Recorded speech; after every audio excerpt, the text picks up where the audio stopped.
This is a screenshot of the flight radar application showing the route of the aircraft on the flight from Dubai to London. It was October 5, 2022, 11 hours and 32 minutes. The sight of the plane in flight over Zagreb, the capital of the Republic of Croatia, was inevitable. Attention was drawn to the thick white trail the plane left behind. At 11 hours and 37 minutes, the plane was closest to Samobor. A minute later, the plane was already quite far away.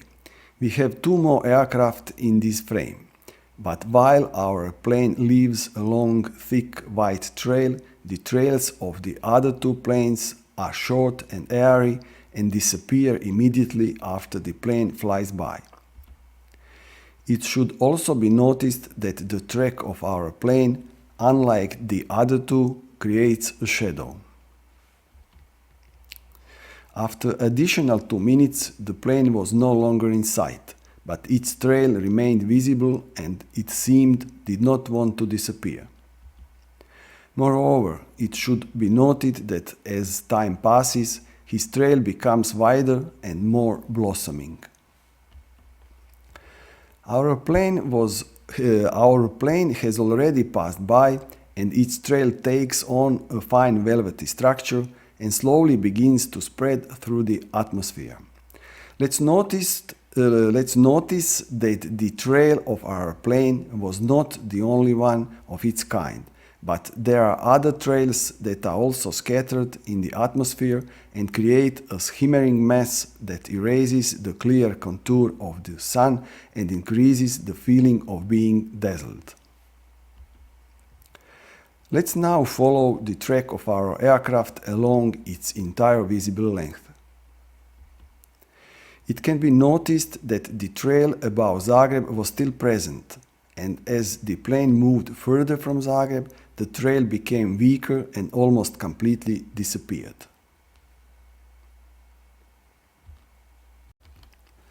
Let's see what happened next in our atmosphere. We see that the tracks are increasingly diverging and the sky is becoming increasingly white. The sun further loses its clarity and everything becomes somewhat unnatural. As time goes by, it comes to the fore more and more. New airplane flights contribute more and more to the turbidity of the atmosphere and create an airtight barrier between the Earth and the Sun. In the evening, the atmosphere is already heavily saturated with substances from the aircraft and increasingly takes on the gray color that some metals have, for example, aluminium. Just like the sun, the moon also reveals the unnaturally sparkling content of the atmosphere, but also new traces of aircraft that contribute to this.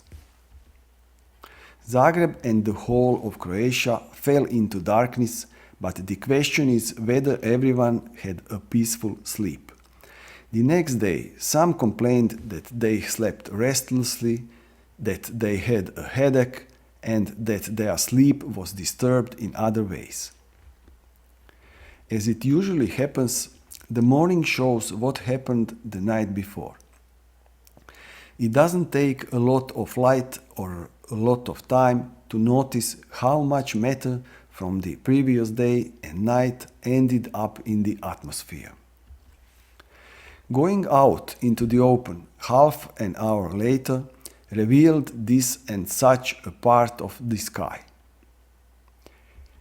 However, what could not be seen with the eye but could be smelt was a very unpleasant smell in the air that morning.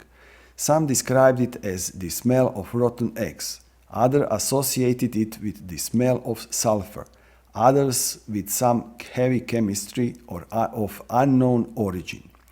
We all agreed on one thing, and that is that the substances present in the environment that morning have a rather irritating effect on the respiratory organs.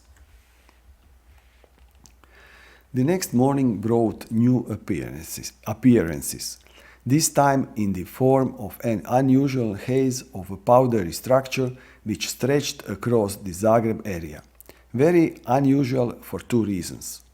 The first refers to the very appearance and structure of that haze, and the second oddity is that the atmosphere was stable on those days. There were no precipitation, no change in temperature, and no fog, so it is unusual where the haze suddenly came from. October 7, 2022 brought new enhanced activities in the atmosphere. The sky has become very white again, and one wonders where those huge planes are on the days when they are not noticed, when they do not leave white traces. At the end of that October 7, there were more fresh traces to be seen, but it was seen that the atmosphere was saturated with white substances that could not be connected with anything else except for the previous white traces created by the plane's overflight. The morning of October 8 brought a new surprise, this time in the form of thick fog. Again, one has to wonder where the fog came from, when there were no weather oscillation in the atmosphere. So, the only thing that happened in the meantime was the numerous white traces created by the overflight of the aircraft and substances that were then dispersed into the atmosphere. On one small part of the sky that was left open by the fog, completely fresh white traces could be seen, but also those a little older, maybe a few hours, from which the white powder spread through the atmosphere. The following night showed unusual accumulations of substances that rather resemble anything else except for water vapor in the atmosphere. And morning, what can we say about the morning but that a layer of some substance has come over the Zagreb area that seems to tear all the threads between man and the sun, between living beings and the source of life. Under such a cover it is difficult to breathe, the atmosphere is depressing, there is a lack of light and airflow. Difficulty breathing and pressure in the chest make the situation unbearable. Recently, there are more and more new names for types of clouds. For example, it is increasingly common to hear that clouds have a cobweb structure, but there are also such clouds that could be compared to toadstool. And with toadstool, as is known, it is a stagnant environment, full of rot and unpleasant smell, lack of oxygen. And the sun has a hard time breaking through such clouds, if they can be considered clouds at all. So far, we have seen unusual occurrences and activities. Let's now consider the slightly broader context of those events. In the Republic of Croatia, 2022 was a year of unusual extremes that followed one after the other. At the beginning of the summer, a large part of Croatia was lashed by hail, very frequent and of very high intensity. Then came a long dry period and caused additional significant damage to agricultural crops. What was not destroyed by hail or drought was threatened by heavy rainfall in a short time, creating torrential floods in some parts of Croatia, as well as conditions suitable for the development of pests, thus endangering plant crops. These last events brought us a gloomy period filled with fog and unnatural clouds, smelly and even unhealthy air, and clouds that hang in the atmosphere and belong neither to the sky nor to the earth, and so for days. What can we say about air quality in the Republic of Croatia? The Swiss company IQ is not the only one on whose website it can be seen that the air in Zagreb and in parts of Croatia has been very unhealthy in the last 10 days. On October 15, the concentration of particles up to 2.5 micrometers in size was measured as much as 17.3 times higher than the acceptable values according to the guidelines of the World Health Organization. Such small particles are very dangerous for health, since our body does not have adequate protection against them and they easily penetrate into all parts of the body. Also, the important question is what these particles are made of and what are the additional environmental factors that can increase their harmful effects. The fact that Zagreb ranks third in the world in terms of air pollution is surprising, especially since there have been no industrial plants or other pollutants in the Republic of Croatia for a long time that would pollute the air so significantly. Moreover, Croatia is known for its natural beauty and almost untouched nature. Another thing that attracts attention here is the distribution of air pollution in Europe. With longer-term monitoring, it can be observed that precisely the areas in Central Europe have the lowest air quality, and it is significant that they are also the leaders in terms of mortality from cancer. It is interesting to compare the concentration of PM10 and PM2.5 in the same area. Here we see a concentration of particles with a diameter of up to 10 micrometers, not counting particles with a diameter of up to 2.5 micrometers. Here we also see a concentration of particles with a diameter of up to 2.5 micrometers.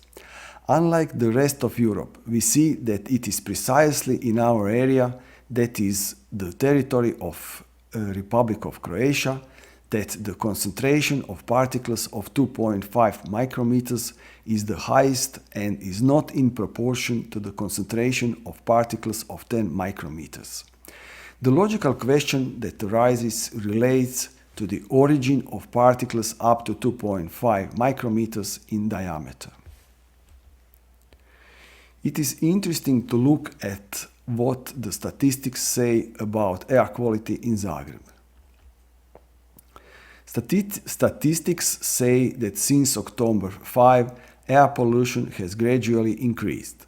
Let's remember that on the 5th of October, a large amount of matter was released into the atmosphere by an air flyover, and on the 7th of October it happened again. These are the days when air pollution near the ground increased, and then continuously increased. In the last few days, the pollution has shown a tendency to weaken, which is also interesting if you take into account that the meteorological conditions have not changed in the meantime. The questions are: where do the small particles in the air come from? What caused the increase in the concentration of small particles, and how now, without any visible cause, their concentration begins to decrease? And on this 30-day statistic, October 5 stands out as the date when the change occurred. Namely, after that date, the wind speed decreased and leveled off, i.e. the airflow decreased, and as we have seen, pollution began to increase. Only a slight increase in wind on October 9 and 20 coincides with a noticeable reduction in pollution, recognizable in the previous graph. Why is it all important? If there is no wind, there is no ventilation of the city. If there is no ventilation, it means that the particles that are already present in the atmosphere remain there and create pollution. If there is no ventilation, additional particles accumulate in the air, and all this represents an increased risk to health.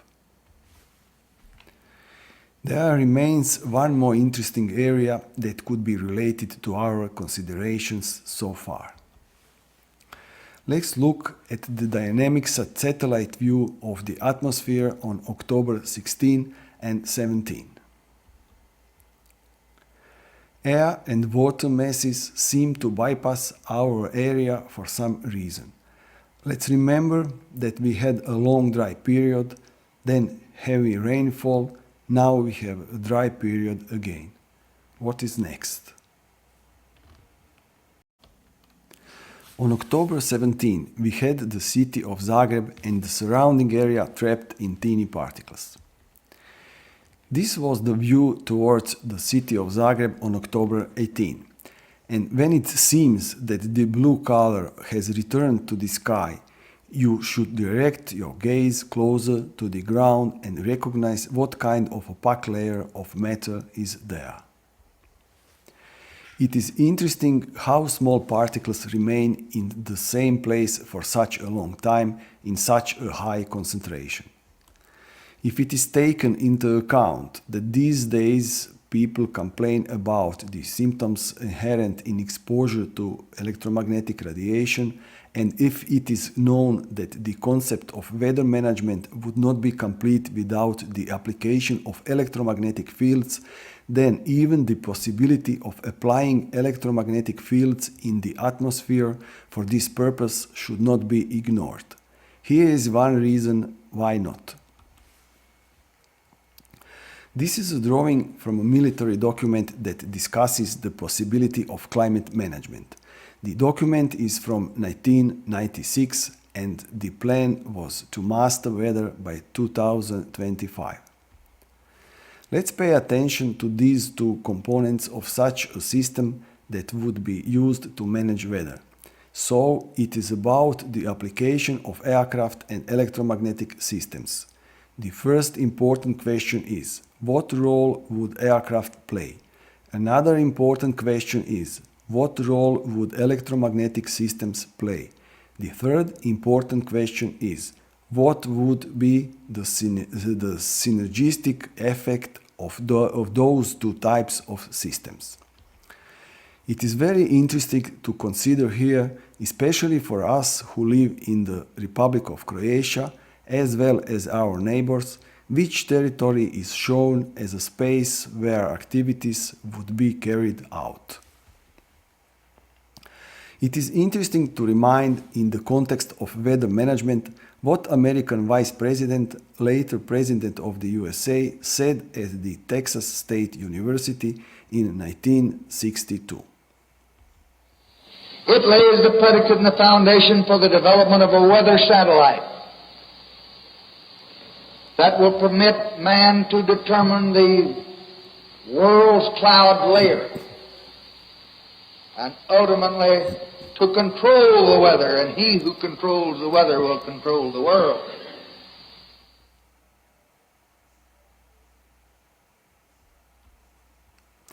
Nowadays, in the environment, we have a high concentration of small particles, artificial electromagnetic fields, and their synergistic effect.